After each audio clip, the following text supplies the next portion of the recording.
Hello everyone, my name is Anirudh from Adarsh Senior Secondary School Khaishergarh. This is class fifth और आज हम class fifth की EVS का chapter second शुरू करने वाले हैं. ठीक है, तो फर्स्ट चैप्टर का जितना भी एक्सरसाइज है वो आप इससे पहले की जो वीडियो है उससे आप कंप्लीट कर सकते हैं. ठीक है, तो उस होमवर्क को एक्सरसाइज को आपने अपनी फेयर नोटबुक के अंदर नोट डाउन भी करना है. ठीक है, और उसको लर्न भी करना है.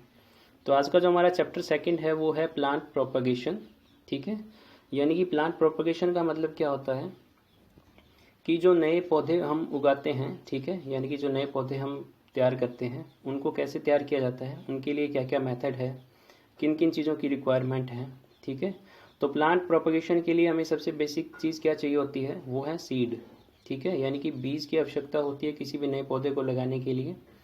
तो इस चैप्टर का जो मेन टॉपिक है वो है सीड्स. ठीक है, तो हम सीड के बारे में पढ़ेंगे कि सीड क्या होते हैं.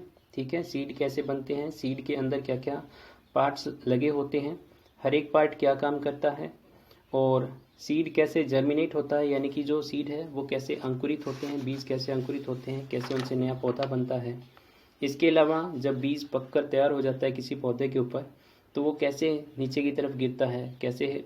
ठीक है, तो उसके क्या क्या मेथड हैं, कौन कौन से ऐसे एजेंट्स हैं जो सीड डिस्पर्जल में हेल्प करते हैं.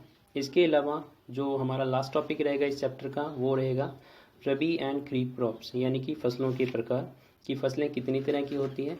तो इसी से रिलेटेड हमारा चैप्टर है. तो लेट्स स्टार्ट. तो अभी हम शुरू करते हैं. In the previous chapter we have studied that plant are essential part of our food. तो हमने पिछले चैप्टर के अंदर पढ़ा था कि जो प्लांट्स होता है, ठीक है, या जो प्लांट्स होते हैं वो हमारे भोजन का मुख्य हिस्सा होते हैं.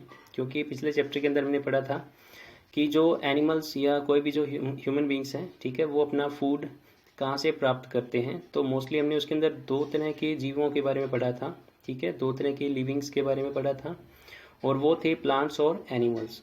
ठीक है, यानी कि जितने भी जीव हैं, जितने भी लिविंग ऑर्गेनिजम्स हैं वो अपना फूड प्राप्त करते हैं किससे, प्लांट से और एनिमल से.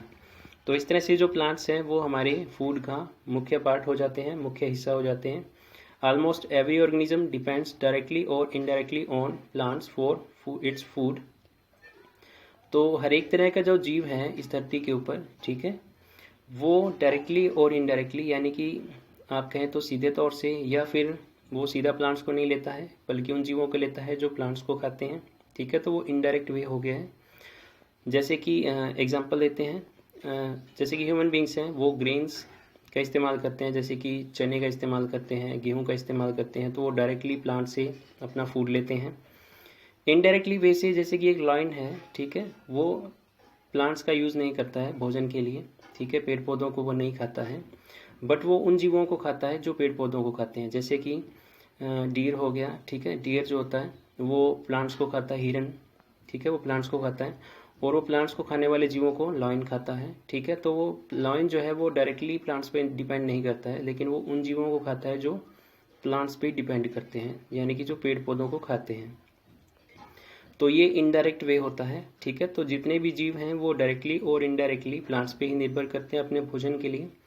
Serials, pulses, vegetables, fruits, sugar and oils are obtained from the plants. तो अब हमें प्लांट से क्या क्या प्राप्त होता है, जैसे कि प्लांट से हमें फूड, सीरियल्स, ठीक है, सीरियल्स मतलब जैसे कि जो अनाज होते हैं, पल्सेस दालें, वेजिटेबल्स सब्जियां, फ्रूट्स फल जो होते हैं, ठीक है, शुगर यानी कि जो चीनी होती है, एंड ऑयल्स यानी कि जो तेल होते हैं, वो सभी हमें कहाँ से प्राप्त होते हैं, प्लांट से. Besides food products plants also provide wood, fibre, rubber, gum etcetera to us. यानी कि फूड के अलावा, भोजन के अलावा पौधों से हमें और भी कई तरह की चीज़ें प्राप्त होती हैं, जैसे कि वुड यानी कि लकड़ी, फाइबर यानी कि जिसको हम रेशा कहते हैं, जैसे कि जो कॉटन होती है उससे रेशा प्राप्त किया जाता है, फिर उससे कपड़े बनाए जाते हैं. ठीक है, रबर, रबर जिसको रबड़ी कहते हैं. ठीक है, गम ये भी गोंद जिसको हम कहते हैं. तो ये सभी जो चीज़ें हैं, ठीक है, ये हमें प्लांट से ही प्राप्त होती हैं. विच हैव इंडस्ट्रियल वैल्यू, और इन सभी चीज़ों से काफ़ी सारी इंडस्ट्रीज रन करती है, यानी कि काफ़ी सारी इंडस्ट्रीज जो है वो चलती हैं. Plants also supply us oxygen and helps to reduce soil erosion. इसके अलावा जो प्लांट्स हैं वो हमें ऑक्सीजन भी देते हैं, ठीक है, और साथ में जो सॉइल इरोजन है यानी कि जो मिट्टी होती है उसको एक स्थान से दूसरे स्थान पर जाने से रोकते हैं। We can say that life on earth is totally depends on plants. तो हम कह सकते हैं कि जो धरती के ऊपर पूरा जीवन है वो पेड़ पौधों की वजह से ही है। For this reason it becomes necessary to grow more and more plants to meet our needs. The continuous supply of plants product is important and that would be possible only if the number of plants increases. तो हम ये पाते हैं कि जितने भी हमारी ज़रूरत की चीज़ें हैं, ठीक है, जो भी हमें चाहिए होता है वो सभी हमें प्लांट से मिलता है। तो इसीलिए अब लगातार उन चीज़ों की, जैसे कि लकड़ी है, जो भी हमें भोजन प्राप्त हो रहा है, ठीक है, या जो गम है, रबर है, फाइबर है, ये लगातार हमें मिलते रहें, ठीक है। तो इसके लिए क्या ज़रूरी है कि हमारे पास प्लांट्स अधिक से अधिक होने चाहिए।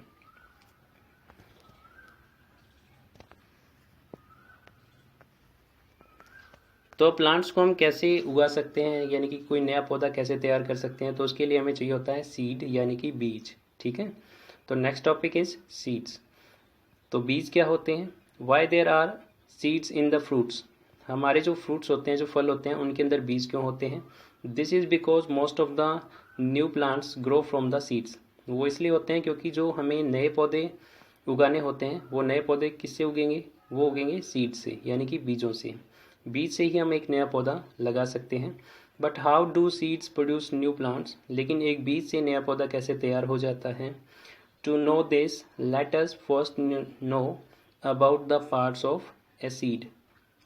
तो इससे पहले हमें ये जाने कि एक बीज से कैसे एक नया पौधा तैयार हो जाता है। तो इससे पहले हमें जानना होगा कि एक बीज के अंदर कौन कौन से पार्ट्स लगे होते हैं।